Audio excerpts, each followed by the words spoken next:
Whoa, cool. A new lie detector app tells me what Simpsons character I am? All right, Springfield, here we come. Are you smelly like Bart Simpson or fresh like Lisa Simpson? I mean, I'm probably fresh like Lisa Simpson. Lie detected. Okay, app, you got me. I'm smelly like Bart. Have you ever dyed your hair blue like Marge Simpson? Nope, I have not. Would you document your purchase of an NFT like Millhouse? What? Documenting my NFT purchases? Have you ever exaggerated your skills on a job application like Homer Simpson? No, I mean, a little bit. Like, you exaggerate. I mean, you emphasize low-hanging fruit. You know, you find the best needles to... Did you file your taxes on time like Mr. Burns? Oh my god, who made this app? The IRS? Yo, thanks for joining me. Did you know that in the future that every camera that's connected to the internet can become a lie detector with a simple software upgrade? And that includes the cameras in our pockets, and the ones that the government uses to watch the public streets, and the ones that private businesses use inside to watch their customers. So in this video, I want to imagine a world with a lot more lie detectors, because the ones that will be already in the cameras will be a lot less invasive than those polygraph tests. All right, maybe I did, but I didn't shoot him. Checks out. Okay, sir, you're free to go. Good, because I got a hot date tonight. Odd date. Dinner with friends. When companies, governments, and advertisers know more about your true feelings than your family, friends, and loved ones, what will that mean for your privacy, your relationships, and your day-to-day interactions? We're gonna explore. But arguably, if there's one thing that we want more than the truth when we ask a question, it's to know who we can trust. We want to know who's not going to take advantage of us, who's on our team, who is basically in our social circle, who are the people that we can depend on. On a personal level, that's important for a romantic relationship. On a business level, it's important to know if the product or the CEO that you're investing in is actually what they say it is. And on a societal level, it's important for our politicians who make the laws that we hope will benefit us in the long run. That all sounds good, and most conversations stop there, but there's this insidious level when you start taking what is a lie or a true statement and you pair it with somebody's profile, you attach it to them permanently, you abstract that, or maybe not abstract it, to all of the people in their social network, and you create this online profile. A prediction algorithm can use that data to predict what you're gonna do. That is where it becomes a different entity. At that point, the sum is greater than the parts, and I don't like the way that world feels to me.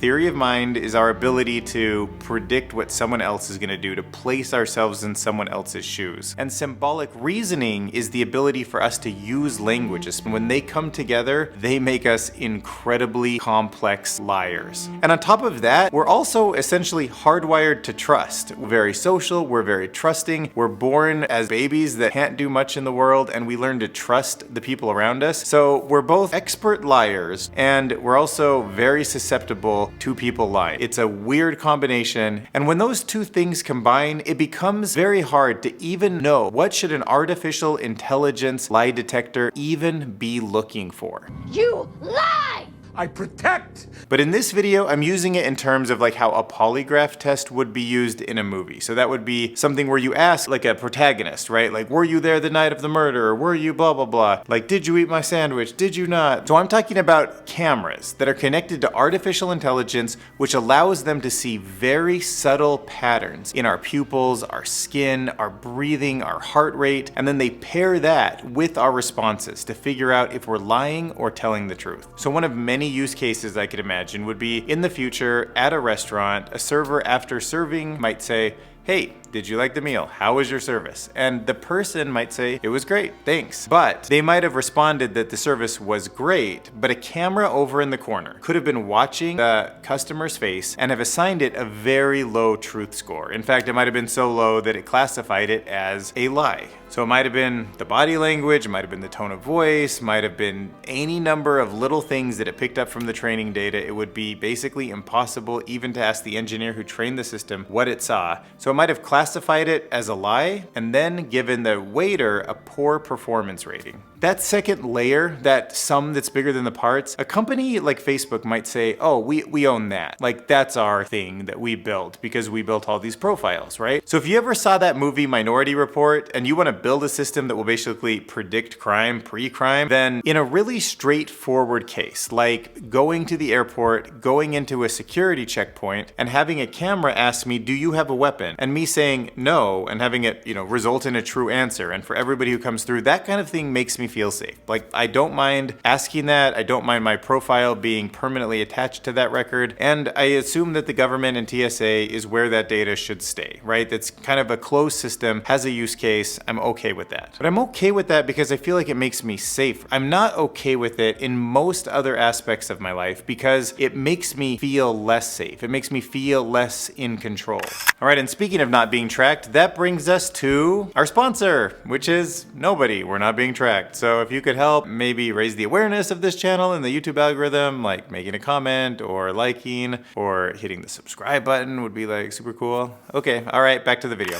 So before I tell you all about how the camera AI systems work, do you even know how polygraph tests work? Because I needed to do my research. So if you've ever seen a lie detector in the movie, right? Those they look like a, like a seismic graph, like going up and down and somebody like sweating with like stuff wrapped around their arms and their neck and their head. That is recording the physical response of our body, which collectively is known as the autonomic arousal. Usually consists of the heart rate, blood pressure, respiration, and skin conductivity. So a polygraph machine, aka a lie detector, is a machine that takes in multiple, which is poly for multiple, brings in multiple signals from sensors and then blends it down into that single graph. That's the needle and the pencil that you usually see in the movies. Now let's talk about how artificial intelligence lie detectors work by looking only through camera. So camera vision, artificial intelligence, trained to notice when you or I are lying. I mean, just following the trends, machine intelligence systems will find the nuances in our face and correlate those to whether or not we're lying more accurately than any polygraph test we've ever had in the past, so we need to get used to that. So for better or worse, machine learning algorithms are going to destroy humans in their ability to tell whether or not a human is lying. Because not only will they be better and more accurate at correlating the statements we make to the truths that they have been trained on, they're also going to be incredibly easy to implement. All of the cameras that we're already used to, the ones that we see every time we walk around convenience stores, when we go down streets, they can all be plugged into the cloud. Those are now lie detector systems. When should we trust these systems and when should we not?